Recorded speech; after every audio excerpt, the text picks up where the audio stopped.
Welcome to the Bad Tutors Podcast. If you're here for the newest, up-to-date, accurate information on the nerdy topics that are near and dear to your heart, well, let me tell you, you ended up in the wrong place. Here, we're all about hot takes and grandiose displays of misinformation, so stick along for the ride, and you might just blow a blood vessel or two.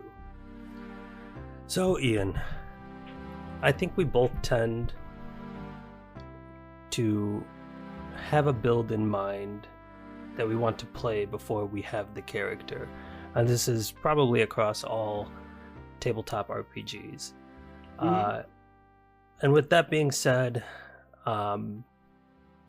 once we get the okay to make a character for a game, whether we have somebody die, or a new game is starting, both of which have happened very recently in our Thursday games. They certainly have. How do we build a first edition character? So, the very basics. First, you choose race and class, like most classic TTRPGs. And at level 1, every character gets a feat, and then an additional feat at every odd level. And these are called hit die feat or level feats. This is how all characters progress. And what feats are is they add static advantages to rolls, new mechanics, expanded uses of class features, and flavorful support for what you want your character to accomplish. And the best way to demonstrate building a character mechanically is to just print a character sheet out, reference the player's handbook, or more realistically, one of the two websites that we use that has all of Pathfinder material on them. And just fill out that character sheet. And with that being said, I have put together some very basic builds, or more accurately, skeletal builds that you can get so that we can get an idea as to the basics of it. The two things that I would like to start out saying is, one, the reason that we want to talk about this is because when we talk about Pathfinder with people, one of the biggest things that we always hear is it's just so fucking complicated, especially when it comes to building a character. There's so much to look at. There's so much to deal with. I was just talking about this with somebody last night. 5e, you would say, has around maybe over 100 feats. I don't know if that's high or low, but at this point it might, somewhere. But a lot of them are racial, and a lot of them are so specific that most characters will just glance over them. Okay, and in comparison to that, I believe we've said on this podcast before, Pathfinder, I would, without having a real count, I would be willing to say have almost 1,000 feats. Yeah. That doesn't feel like an insane number to me, even though it is an insane number, but it feels about right, I would say, yeah? Yeah, I would say so too. Yeah, so what we're trying to show with this is that it's really not that much. There's a lot going on, but once you just kind of have a basic grip of it and have a base understanding, it's not that hard to get into building Pathfinder characters.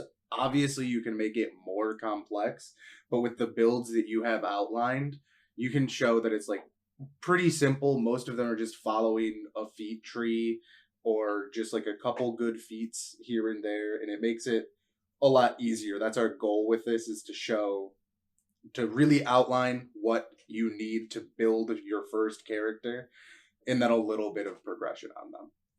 Right. So we're going to be building 3 characters out to level 5. The only thing that I chose was the class of these characters. I didn't choose race. I didn't choose stats for them. Right. And I gave guidelines on what stats should be your priority based on the class. So I have fighter, wizard, and we wanted a support character, and you played a bard. So we're just going with that. And then the second thing that I have, you mentioned 2 different sources of information for Pathfinder. Yes. Where do you stand? That's the real question now. Are you a D20 PFSRD or an Archives of Nethys boy? Because as we know, I have been converted to an Archives of Nethys boy. All right. I feel like that was a forceful conversion, though. Like, I feel like he went to Archives of Nethys. because Um, D20 PFSRD was blocked at my work. yeah, it's sort So of like a therefore conversion Archives of camp Nethys to was put it in a required. very insensitive way. You went to an It's Archives of correct though. Nethys Yeah, conversion camp. I Uh, really did. I use D20 PFSRD. That being said, there's a lot of content that is on Archives of Nethys Hmm. because they have an agreement with Paizo, so they can use Yep. all of Paizo's IP essentially Yeah, to they're the officially licensed one of the yeah two. Hmm. they can fill out their website with things that are written in the book that is specific to Paizo games. So they can use races, gods, feats that are specific to an in-world setting under Hmm. different names. And because of that gray area that D20 can't, the feats are under different names sometimes. They And don't that have any has of the fucked me up deities. a number of times when I've been looking for things. Right, right.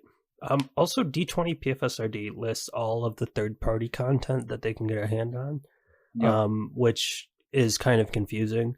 But the secret to that is they list the publishing source at the bottom of each individual page for that information. So you just want Mm. to look for Paizo somewhere in that publishing name, unless it's Paizo Fans United. Don't use that. That's third party. Uh, Hmm. some of the third party stuff's really cool, but you have to get permission to use that, and you should. Yep. Overall, I think we both agree that Archives of Nethys has more things, but D20 is just a much cleaner experience. The UI is way better for anything you could need, but technically, Archives is the one that Paizo thinks you should use, but that doesn't. When it comes down to it, that doesn't actually matter. Use the one that you can navigate and find your information on easier. Yeah, and I mean, Nethys is an in Paizo universe god of magic, so it's like, Oh, is it really? I didn't even yeah, know that. That's yeah. funny. So of course that's the They really chosen one. took a Yeah, page out of Wizard's book for Mordekainen's tome of magical bullshit or whatever it is, and just yeah. Tome Volo's of Guide to Foes. Monsters. This is Yeah. the archives of the god Nethys. I didn't know that. That's kind of cool, actually. Um. So let's get into it. First, we're going to talk about Fighter. Fighter is going to have the most feats because Fighter gets bonus feats, um, and they get those on every even level. Mm-hmm. Um, so for this fighter, I went with the idea that I just want to play a fighter that hits with a big stick. Yup. Simple combat that doesn't necessarily need a simpleton character. Mm-hmm. The build is pretty simple, and when we're building these characters out to level 5, without taking race into account, we are leaving out the fact that human gets a free feat. Mm-hmm. Um, which is probably why they're the most played race and why they're arguably the best. Yeah, that is a discussion for a different time of why it's lame that humans are just kind of objectively the best race in any game that you play. Yeah. So regardless of that, for a fighter that just swings a big bonk stick, we will definitely be prioritizing strength on this character. Mm-hmm. And then you want Dex or Constitution for high AC and high HP, respectively. You're going to be swinging a big sword or a big axe or a big club. You're going to be standing next to people. You need to not get hit as often, and you need to be able to take some hits when you do get hit. Mm-hmm. And so I will say this. With all builds, there are feats that you have to take. And for this build, that would be like weapon focus and power attack. And that's especially true for martial classes. Mm-hmm. People that don't have access to spells and rely on hitting things with weapons, you need certain feats to do that. Weapon finesse, weapon focus, power attack. I might be missing one, but I feel Those like, are the main ones. yeah, maybe combat expertise if you're trying to get into some of the combat maneuvers.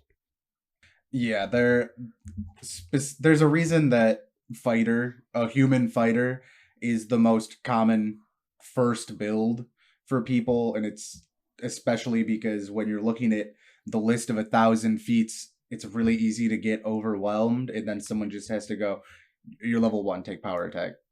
That's what matters. That's the only thing that matters. Don't worry Yeah. about anything else right now. That is what you need.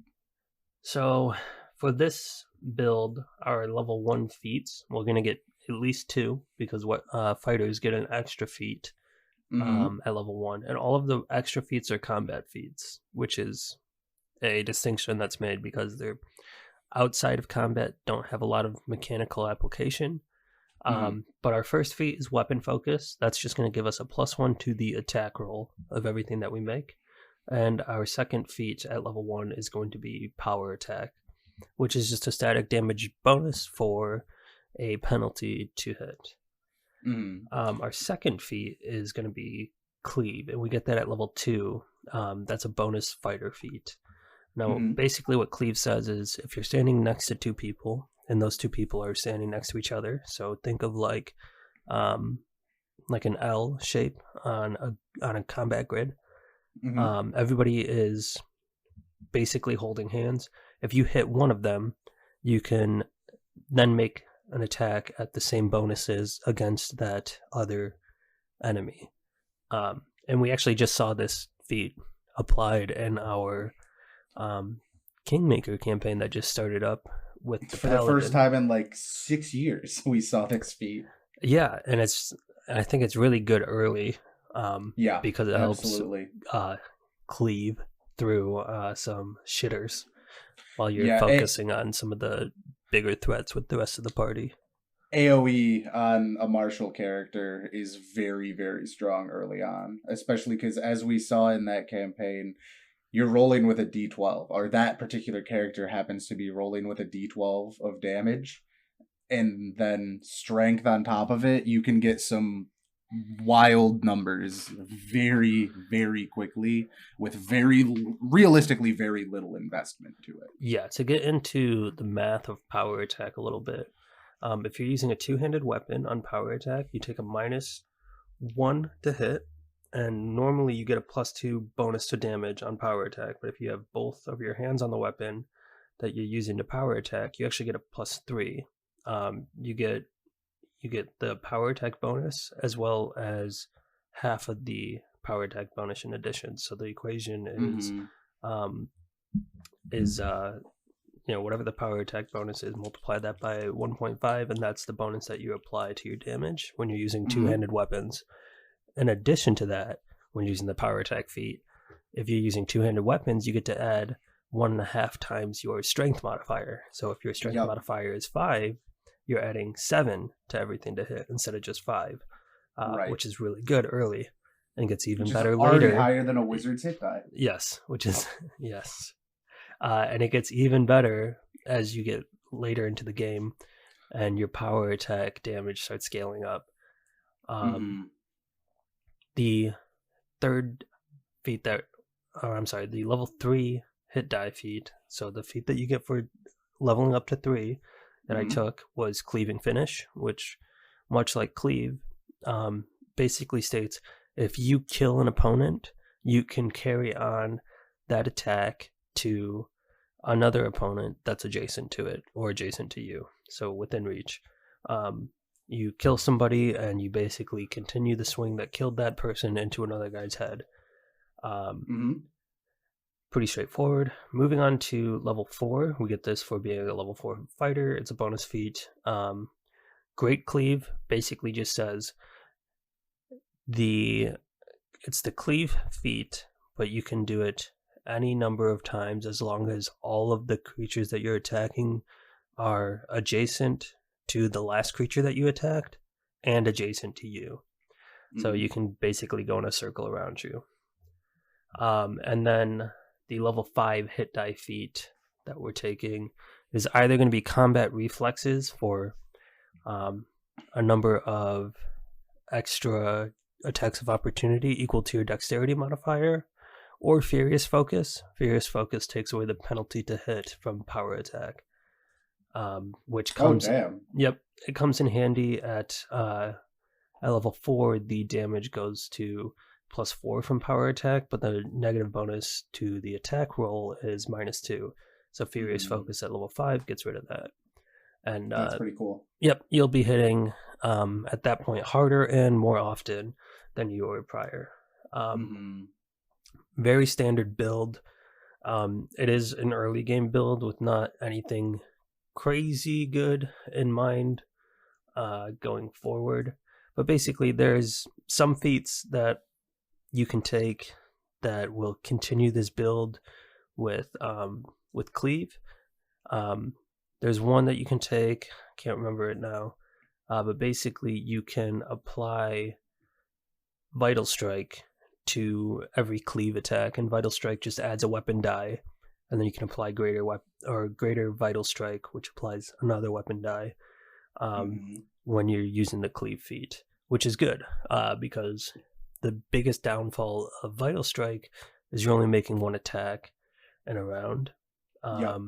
But now if you're making multiple attacks against, it's against multiple enemies, so you're not focusing any one person down, but you're still getting multiple attacks off and using the Vital Strike feat. So yeah, I don't know if you named any of these characters, but I would definitely call this one the Roosevelt, the speak softly and carry a big stick. I did not name any of them. I'll get into their backstory a little bit at the back end of this episode. I just wanted to get the feats and like how they're built out of the way now. So this simple mechanical build is just about swinging your sword, your axe, your hammer, whatever it is that you're swinging. You're swinging that hard enough that it hits the guy next to you and then the enemy next to him as well. Just big arcing swings. So for our next character, it's a wizard. I've played a couple. One or two, yeah. It's sort of a blaster, but you can kind of use this as a blaster or saber suck outline. And saber suck is just spells that you cast a spell, the enemy has to make some sort of save, and if they don't make the save, it sucks for them. Wizards have a couple choices that they make at level 1, one of them being a bonded item or a familiar, as well as their favorite school of magic. And so for this one, we're going to choose Evocation.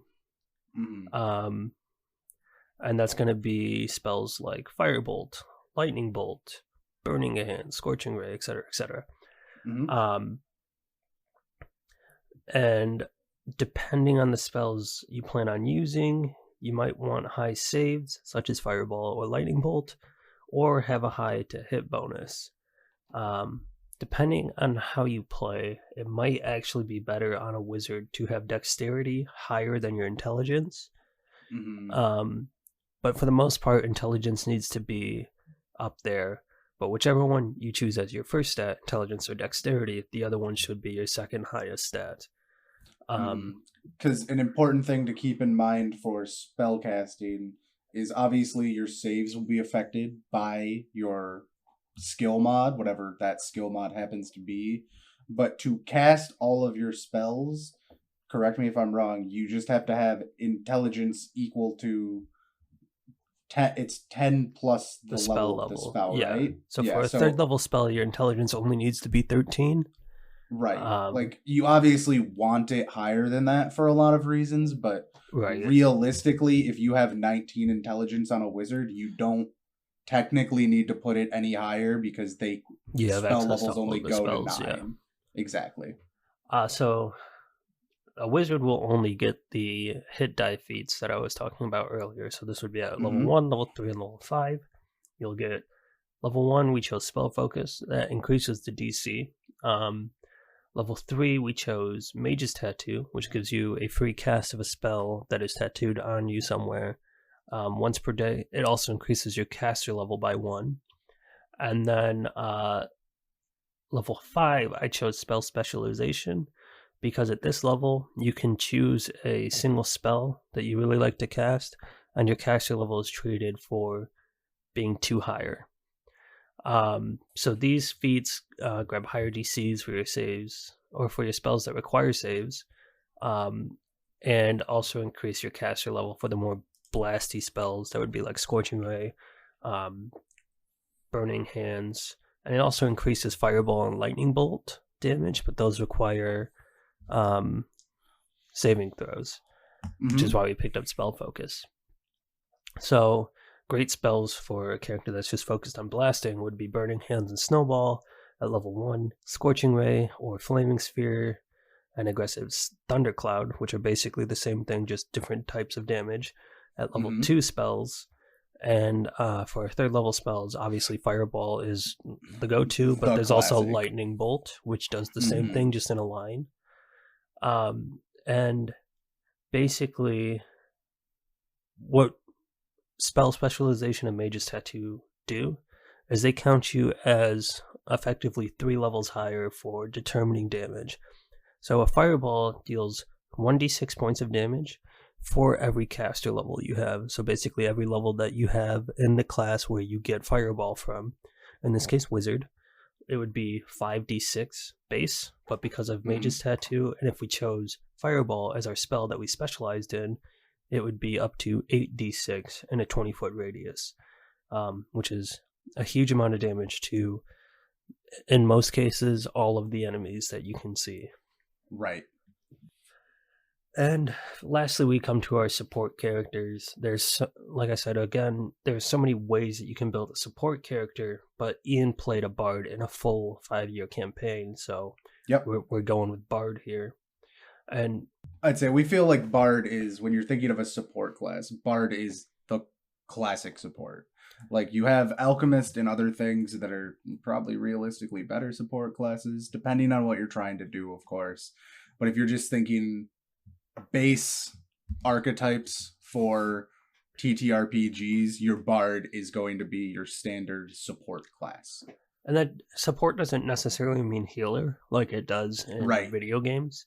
We're talking buffs and debuffs that make it easier for your enemies to be hit, increase your allies' damage, their saving throws, their whatever it may be that you are trying to buff, the Bard can do it.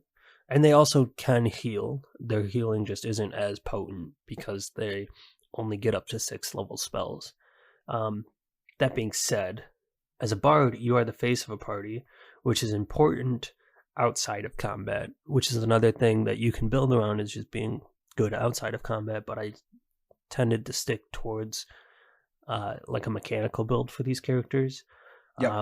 But you're the face, and you get a great list of buff spells and debuff spells, as well as the most influential combat class feature, and I will fight people on that. Inspire Courage makes such a swing in a fight, and you don't even realize it. It gives you a bonus to hit and a bonus to damage, and it's just a static bonus. And you're like, all right, what does that matter? Well, let's say the fighter went a 2-weapon fighting build instead. If they get 4 hits off and your bonus is +2, on their turn, you added 8 damage, and also maybe made one of those hits that wasn't going to hit. And that applies to everybody in your party. That's one where, when I was playing that Bard, we would rightfully so meme that I was a little bit useless and didn't really have any damage output or anything, but had some CC spells, but just always had Inspire Courage up. And realistically, throughout the course of that campaign, I probably did as much damage as the Barbarian or the Alchemist throwing bombs, just not myself. I just made them do it better. But if you're, like you said, 4 attacks in a round, over how many rounds, over how long of a campaign, your damage numbers really start to add up. You're just not the one performing that damage. Yeah, and we didn't realize it until like one of the last couple of sessions, we just sat down. We just went through like a grueling fight with like a ton of enemies. We just sat down Mm-hmm. and calculated how much damage came from the bard buff alone, and it was over like 150, just because we had so many Right. enemies to just cleave through, and we had Mm-hmm. at that point two characters that were just about shitting out a number of attacks, whether they were grappling or firing arrows. It was just Yep. like 6 attacks or attack rolls from both of them that this bonus applied to. Yeah, and at later game when you're adding +3 or +4 to damage, your numbers get up there pretty quick. Like a lot Yeah, quicker than you'd think they would. yeah, exactly. Um, so for a bard, highest stat should be charisma. Mm-hmm. And then from there, you want dexterity and con. Those are probably interchangeable depending on what exactly it is you're doing with your build. Mm-hmm. Um, I know you're a big fan of dumping con, but I'm just gonna say it now. Constitution should never be a dump stat, and it should Excuse me, I'm a always big be fan of at dumping least decks. it should always be at least 13. I agree. I'm a fan of dumping decks, not con. Okay. They're two sides of the same coin. Of one of them is you have more health, and the other one is you're gonna get hit less. But It it evens out. But I Path dump decks, not con. Yeah, Pathfinder is kind of interesting in the fact that every single skill except for charisma matters. Yeah, Um realistically, but all of the classes that it seems anybody wants to play needs our charisma. charisma. Yeah, Bard, everyone wants to be a bit Paladin. of a face. Yeah, Bard, Paladin, Cleric needs charisma for channel Mesmerist numbers, needs it. Mesmerist, like the list goes on and on. Mm-hmm. Um, but charisma is like probably charisma and strength. You can always dump strength on a character. I will make that Yeah, argument all day. in unless you are a fighter that isn't using, unless you're using weapon finesse, you can dump strength. It doesn't really matter. Yeah. But for this mechanical build, we're going to focus on getting Inspire Courage up and keeping it up basically for every combat that you could possibly have in the day. Yep. So, because of that, we have to look at the feats that enable that. And so, baseline, you can perform a number of times. You can perform a number of rounds per day equal to 4 plus your charisma modifier in additional rounds. So if your charisma mod is 5, at level 1 you get 9 rounds of Inspire Courage, which is pretty good at level 1. That's already enough to last through any probably any 2 combats. Probably any 2. But just in case things go really shit, at level 1, we're going to take the feat Extra Performance, which just adds a static 6 rounds of performance a day. Mm-hmm. So now you're up to like 15 with a +5 charisma modifier. At level 3, we're going to add some tactical decisions to your bard that just wants to sit there and strum his lute or sing his song. We're going to do Lingering Performance. So you spend 1 round of performance and then drop it for 2 rounds. Yep. Essentially what the feat says is when you end a performance, the benefits of your performance last for 2 rounds after you end it. So you can sort of tactically keep your round economy, I guess, going with lingering performance. You're in theory getting an extra 2/3 performance rounds because of that. And so our 5th level feat, I don't know. I didn't know what to choose here. There's a lot of things that you can choose. Spell focus if you want to be a more caster. You can choose something that's a lot more flavorful for story because you are the face. I chose Arcane Strike. Basically, as a swift action, anytime you make an attack, you get +1 to hit and +1 to damage. And your attack count is magical. So that's useful for bypassing resistances and the likes, as well as just a nice little static buff. And so with these feats and careful planning, you get an equation of rounds per day. So it's going to be 10 plus your charisma modifier, 10 being from the 4 base, extra performance 6 becomes 10, and then add your charisma modifier, and then you take that sum, which if we're going off of a 20 charisma, that sum would be 15. If you are careful and tactical about using your performance, you multiply that by 3, and that's because you get the 1 round and then 2 additional rounds afterwards. So you get essentially air quotes, 45 rounds of performance a day, which you'll never need that Ever. many. Even hopefully. with the other bard class features that use more performance rounds, when we think about it, a combat in our real life can take an hour, 2 hours. It's a long time. But then it's always very funny to think about the fact that in that 2 hours of real life time of a very intense combat, you've gone through 5 rounds, which is 30 seconds Yeah. in game. So you're never, realistically, you're not even going to burn through the 10 base rounds of performance. Right. I'll say that in our campaign, when I played a bard, I loosely kept track of performance rounds towards the end of the campaign. Right. I only you were up really to +7 charisma at that exactly point, right? Yeah, so you I had only well really over kept 50 track. rounds of performance with extra performance, lingering performance. You can take extra performance more than once if you're really worried about it. But these feats get you set up for any sort of dungeon experience, because dungeons are just going to be combat after combat after combat. And how resilient are you as a party to get through that? The bard with his lingering performance will get you through that.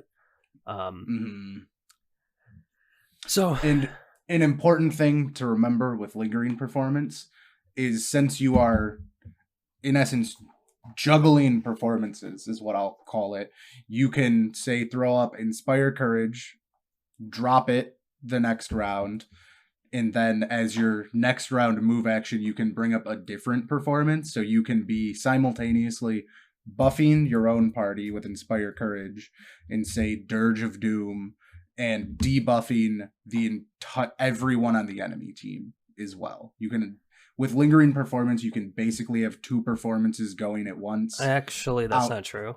Is it not? Oh, so wow, I played that character wrong for like 2 years. No. I remember you trying to do that, and we were just like, well, you can't do that. Because in lingering performance, it says if you begin a new bardic performance during this time, the effects of the previous performance immediately cease. So you can't, like, juggle them. Oh, I was using a shadow clone for that, right? Yeah, you had a great spell that let you yes. have 2 performances up, and you completed that bardic masterpiece that basically let you call in a storm that would, like, call lightning and shit. It was sick. And that's sort of where the juggling comes from. But that's a higher level bard spell, right? That's level 3 or 4. At least, yeah. So with the bear builds out of the way, we're going to talk about the backstory and tie in those literary analysis conflicts that we talked about on our last episode, because I made a case that your next character should have one of those as their core concept. So let's talk about the fighter. For a simple character that swings a big sword, your backstory is, in my opinion, one of the most important expressions of your character. You can express your character in a lot of ways: the way that they fight, the way that they think about combat, how they maneuver in combat. But with a fighter, that your job is to stand in front of people so that your allies don't take hits, and then just cleave through them like they're butter. Your combat expression is kind of dulled down. So I've always loved the idea that a character comes from nowhere special, is no one special, and then becomes the most extraordinary protagonist in their story. So, for instance... Oh, the Ray plotline, yeah. The right? What? The Ray plotline? Okay. No. Because in, like, the second or the third movie, you find out, oh, she's the most important person. I know. So, for instance, Skyrim, you start at Helgen, and you're about to get executed. And then basically from there, it's revealed, oh, you're the chosen one. You're going to kill all of the dragons as they come back. And it was only fate that brought you um, to this chopping block, essentially.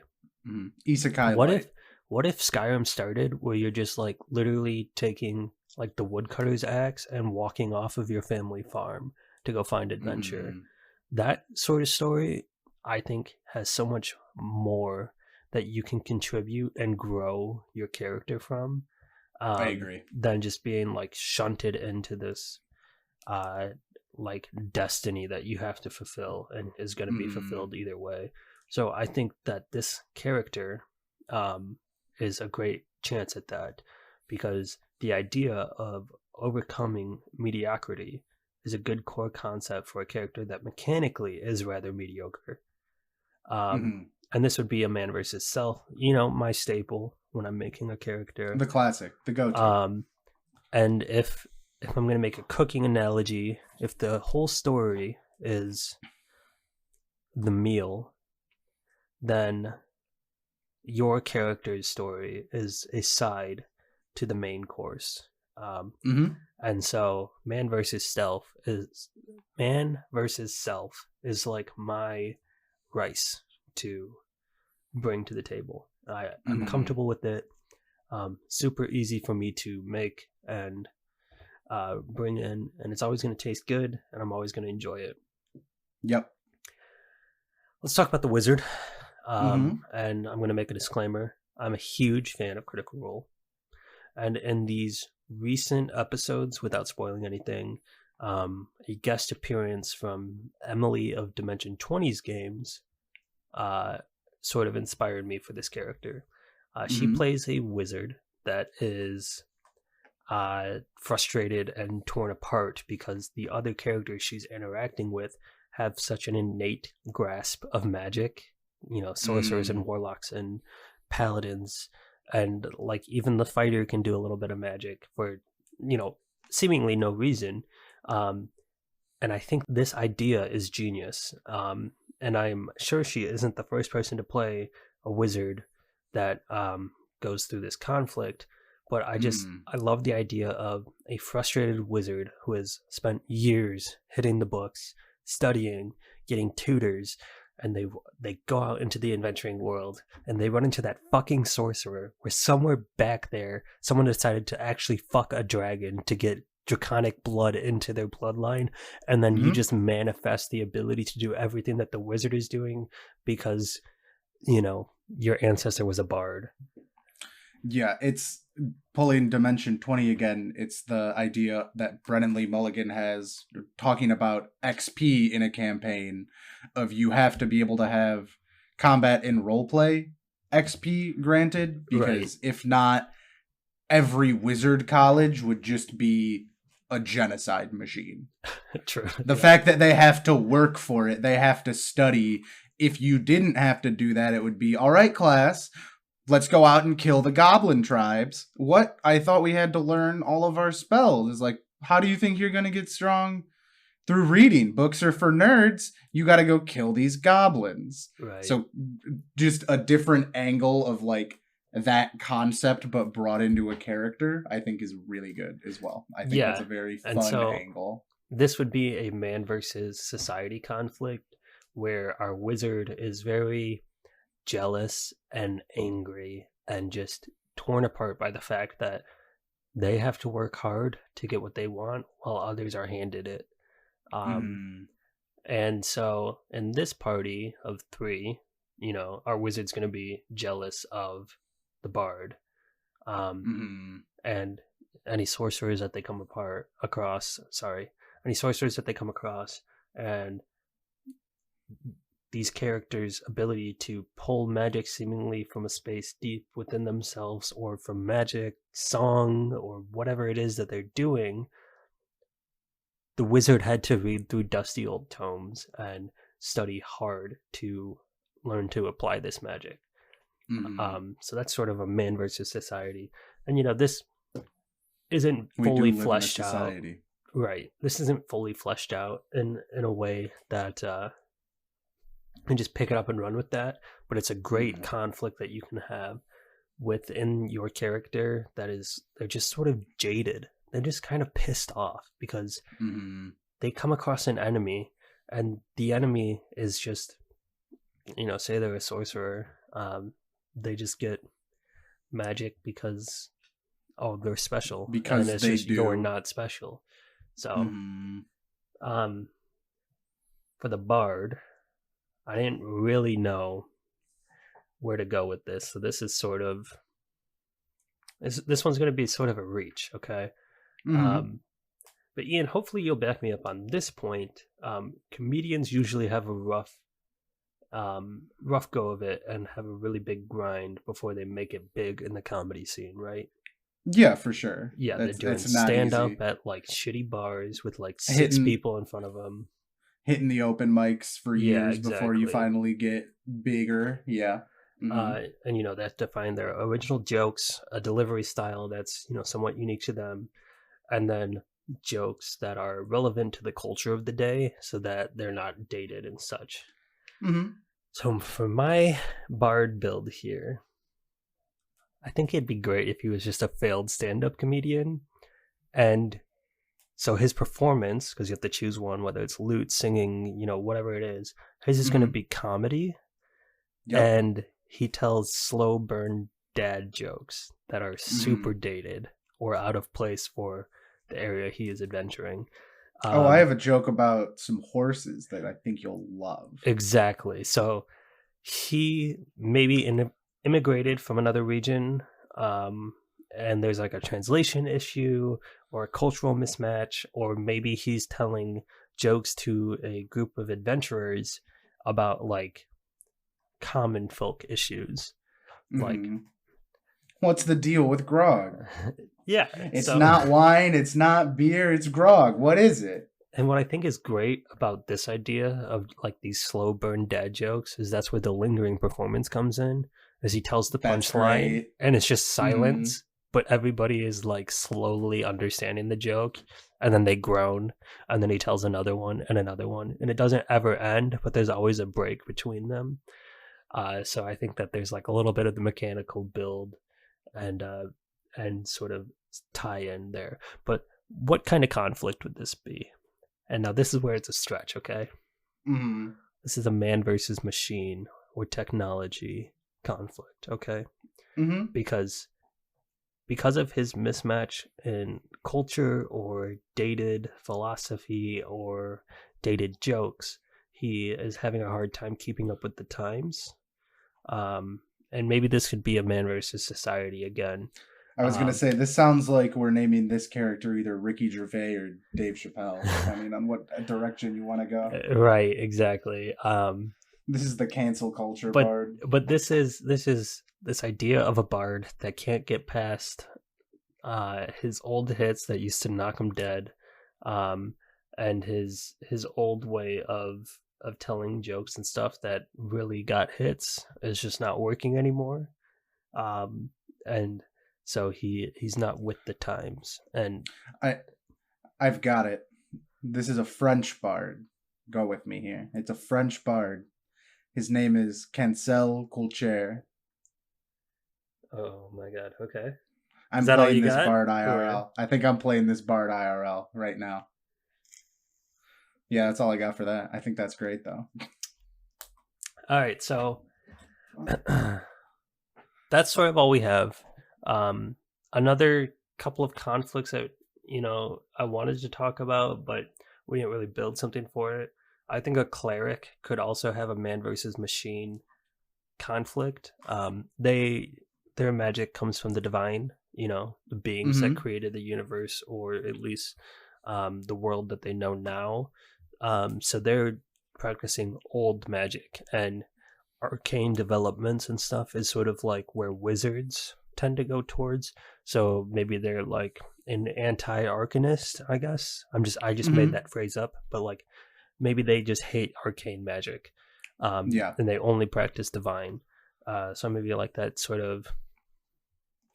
um, that sort of idea that can't think of a great word for it. It's not bigotry or anything like that, but just like hatred towards those who practice the arcane, Yeah. because they're trying to change reality, when the gods sculpted it to be perfect. It's very like conservative character, Hmm. and the gods designed it for this way, so it's going to stay this way, and I'm going to do everything in my power to keep it this way. That The sort of Pat idea. Robertson of clerics. Yeah. Yeah, and so that would be a better man versus machine of can't get with the times sort of character. Hmm. Um, I mean, like we said, man versus nature, that's just gonna be tough. It's gonna be a tough one to Yeah. go through. Hmm. Man versus man, I think every character should have man versus man written into their story. Like you Just said, in general. Yeah. like we talked about, an ally, an enemy, a rival, those sort of things should always be Hmm. written into your character. And then, I mean, man versus fate is maybe one of my least favorite archetypes. Um, but again, you know, to each their own. Hmm. The one last thing I'd want to talk about here is if you're kind of struggling to think of a decent conflict to tie in, you can always look at the traits and drawbacks that Pathfinder has. We didn't talk about these in the build because they're, even for Pathfinder, incredibly niche, but they're meant to be. They're like feats light, of like where a feat is giving you a pretty decent mechanical bonus to something. A trait might just be a +1 here to a skill that you have, or a drawback might be a -2 to a certain skill under a certain circumstance. But if you take our, in our games, our homebrew rule for it is that you get a free trait, and then for every additional trait that you want to take, you take a drawback with it.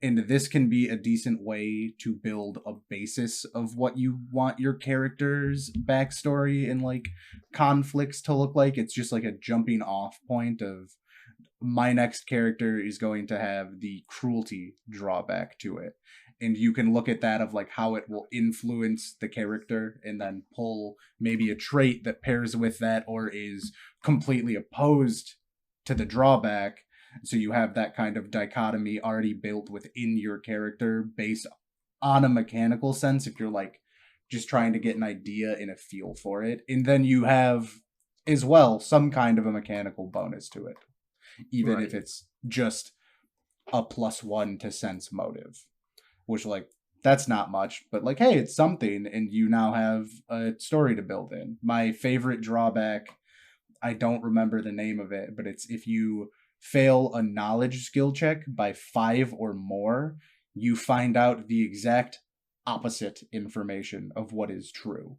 And now obviously you have to take that and not metagame Right. with it, because if you go, oh, I found out the opposite of what is true, and then tell everyone playing, well, the opposite is true, by the way, so don't listen to this, that's lame as hell. But if you take that and you roll with it and you're like trying to convince people of the wrong thing on accident because it's just what you found out, it's just a very funny one to work with. It's one of my favorites overall. Yeah, I think that would make for a really great, arrogant, intelligent character. So he's not Mm-hmm. often wrong, but when he is, he can't let go of the fact He's that he is wrong, wrong. like myself. Mm-hmm.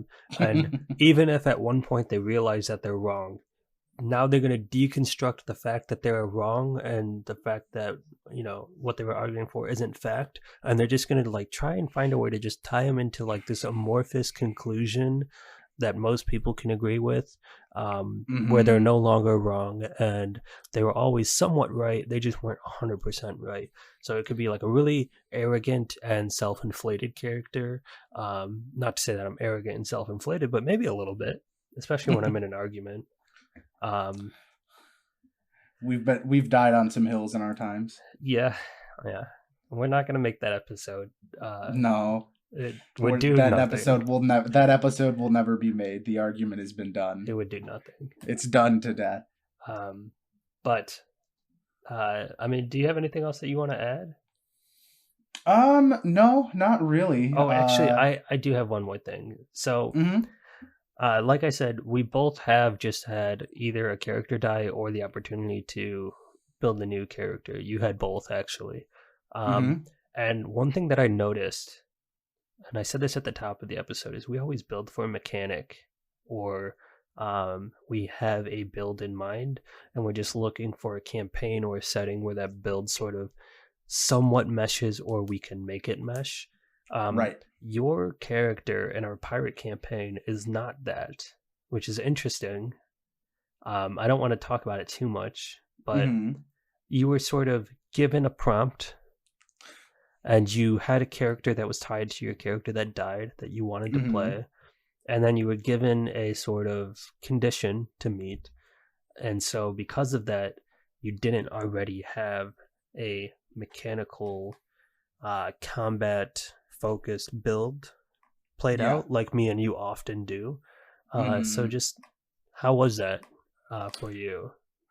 It's been interesting. I like kind of being given that guideline because we've both built so many characters that I think you're a little better at it than me, but we definitely have our go-tos of like I'm probably going to slot Vox Mesmerist into any build that I make. I'll probably start as one class and end up as a rogue wizard, one of the two. Exactly.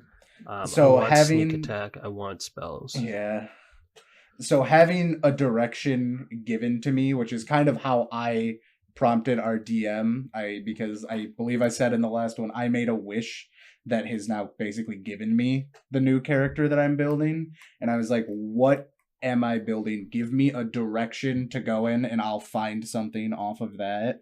It's been very interesting to figure out. I was given Hell Knight as my the class that I am working towards, since Hell Knight is a prestige class. It is not a class that you can take at level 1 because there are prerequisites that need to be met for any prestige class that you pick. A couple of them were hand waved based off of backstory, but that was what I was told to build towards, and then figuring out where to go, both to get there with the requirements that I still had to meet, and just kind of figuring out how to flavor it, especially in the pirate campaign, because Hell Knights are the most lawful people that exist, and having to pull the law boy into, or sorry, the law girl into a pirate campaign where all of us are very evil is interesting. I mean, don't get me wrong, lawful evil exists, and that is the alignment that I will be playing. But still, it's been very interesting trying to figure out how to go with it. And I ended up picking Kineticist, which is it's just so much text. There's so much going on with There's a that lot class. there. It's one of the coolest classes. It I think probably has the most versatility of any class in Pathfinder. You can pretty much build it in, I think I'd be willing to say you can build a kineticist in any role you want. Healer, damage dealer, tank. You can do anything you want with it, but there's just so much to sift through. For sure. Like just the highest word count of any class for sure. They have so many different things you can do. And So that's been a lot, but it's been good. I really like the build that I've ended on. another callback to our last episode, which maybe at this point it's too late to say that maybe you should have listened to the last episode before this one. It may Um, be. but we talked about inter-party conflicts like right at the beginning and said, approach these with caution. And now you're building a character that conflicts with almost every single character. Certainly mine. Mine wants to undo the law enforcement of this region. Um, I think we should maybe caveat that by saying we all trust you to not be a bitch about it and just like hold it over us. But like maybe you can be a little bit of a bitch about it because we might need to be checked a little bit. We did just go on like a very dangerous excursion that resulted in a lot of loss for our party and our crew. And Mm-hmm. your character could come in as sort of like a, hey, you guys are fucking bad at this and you need some discipline before you go and get all of yourselves killed.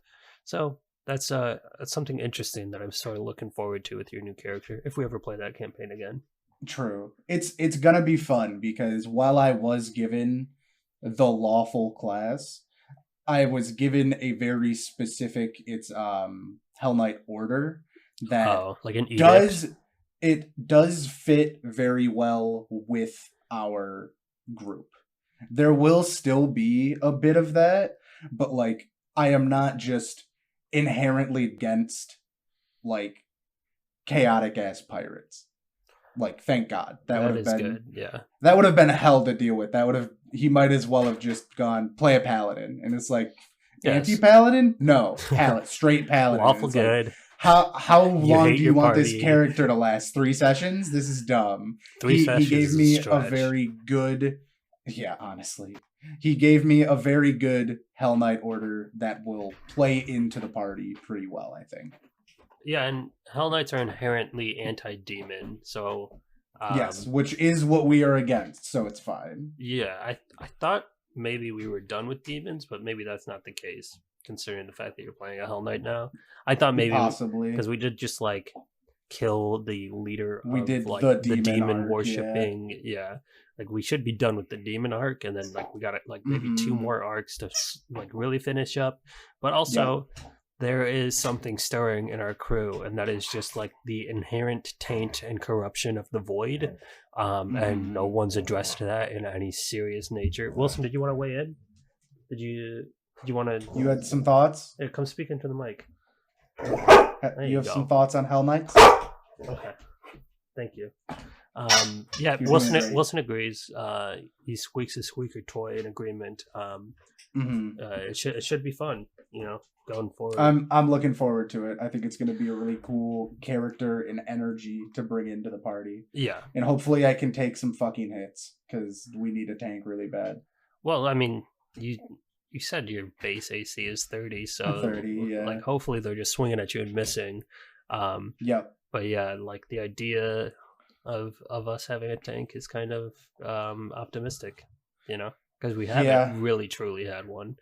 We've all just sort of shared the burden of getting our ass kicked over and over again. Yeah, with my character that just died, the Eidolon from being a summoner was technically the tank, but also I didn't take straight levels into summoner, so yeah. Did you feel that her at the health end? was? Did you feel? Oh, that I felt that at character? I felt that at the middle. I felt that for so long. First level of Mesmerist, you're just like, oh man, wait. I could really use some extra. I'm not help getting on more Eidolon HP. right now. Yeah, there's no real way to buff it either.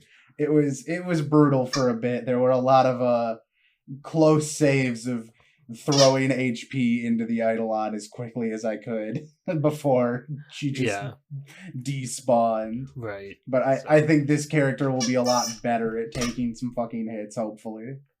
All right. Well, let's cut the episode here because otherwise we're just going to talk about Pathfinder for another hour, and then you're going to have hell in editing. True. But yeah, we hope you have a great rest of your week, weekend, day, whenever you're listening to this. Hope you come back for the next one. But for now, I'm Ian. And I'm always Tyler. Next week, we're going to break down Pirates of the Caribbean. Hey, we could actually do that. Let's talk about Liar's Dice. Let's talk about Liar's Dice. We can't do it as well as Lord's Ravencroft. There's no way. He already did it. Of course not. All right. That'll be about it for us, I think.